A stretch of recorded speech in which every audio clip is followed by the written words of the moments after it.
Car एक engine द्वारा दी गई शक्ति के साथ संचालित होती है।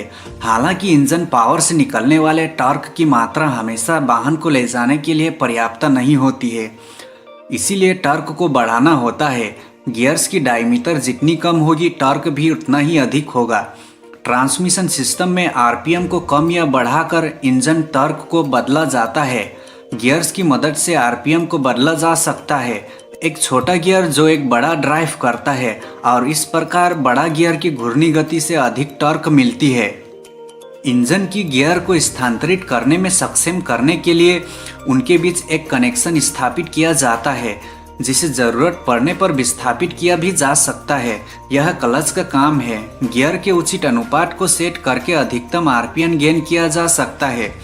क्लच पेडल की मदद से इंजन को इनपुट दिया जाता है और इस प्रकार इंजन शाफ्ट की मदद से पहियों को घुमाता है।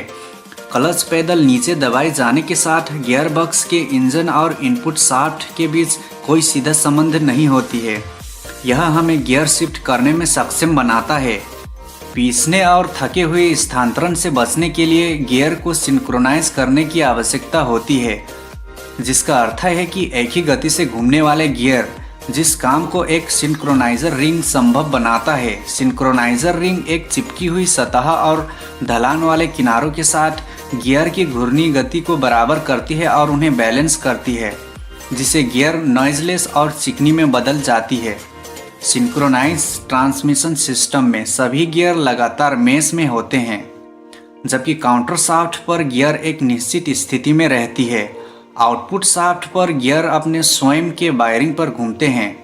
गियर के बीच स्थानांतरण आउटपुट शाफ्ट के लिए वर्तमान गियर को ठीक करने से होता है, इसलिए ड्राइवर गियर के उस जोड़े से गुजरता है।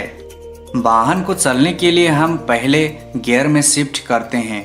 लिंकेज स्लिप की मदद से जुड़ा हुआ होता है और आउटपुट शाफ्ट पर पहले गियर को ठीक करता है।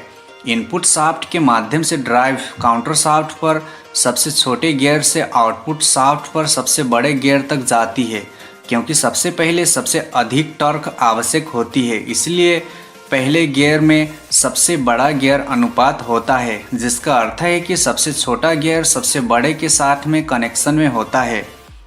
जब वाहन निश्चित गति तक पहुंच जाता तो इसे चलते रहने के लिए कम टॉर्क आवश्यक होता है। गियर्स का अनुपात छोटा और छोटा हो जाता है। ड्राइविंग गियर और चालित गियर समान आकार के पास होते हैं। दूसरे गियर में स्लीव दूसरे गियर को आउटपुट शाफ्ट पर ठीक करता है। इसके माध्यम से ड्राइविंग बल का संचालन करता है। तीसरे गियर में स्लीव शाफ्ट को तीसरे गियर को ठीक करता है। ड्राइव काउंटर शाफ्ट पर तीसरे गियर और आउटपुट शाफ्ट पर तीसरे गियर के माध्यम से जाता है। गति में वृद्धि हुई तो टॉर्क को कम किया जाता। चौथे गियर में टॉर्क को कम करने से गति और बढ़ जाती। इस मामले में ड्राइव सीधे इनपुट और आउटपुट शाफ्ट के माध्यम से जाता है। कोई भी गियर ट्रांसमिशन में शामिल नहीं होती। इंजन के क्रैंक शाफ्ट का आरपीएम आउटपुट शाफ्ट के बराबर होता है, इसलिए नाम दिया गया है कि डायरेक्ट ड्राइव। रिवर्स गियर में काउंटर शाफ्ट और आउटपुट शाफ्ट पर अंतिम गियर के बीच में एक अतिरिक्त गियर लगाया जाता है। यह आउटपुट शाफ्ट के घूर्णी दिशा को बदल देता है, वाहन को पीछे की ओर ले जाता है। निचले गियर में कार धीमी हो जाती लेकिन ज़्यादा खींचती है। हाई गियर में वाहन तेज हो जाती और कम ईंधन का उपयोग करती है लेकिन सख्त। तो दोस्तों, आज की इस वीडियो में बस इतना ही। अगर वीडियो पसंद आया तो लाइक करें, कमेंट करें, हमारे चैनल को सब्सक्राइब करें, दोस्तों के साथ शेयर करना भी मत भूलिएगा। फिर मिलेंगे अगले वीडियो में, तब तक के लिए जय हिंद, वंदे मातरम।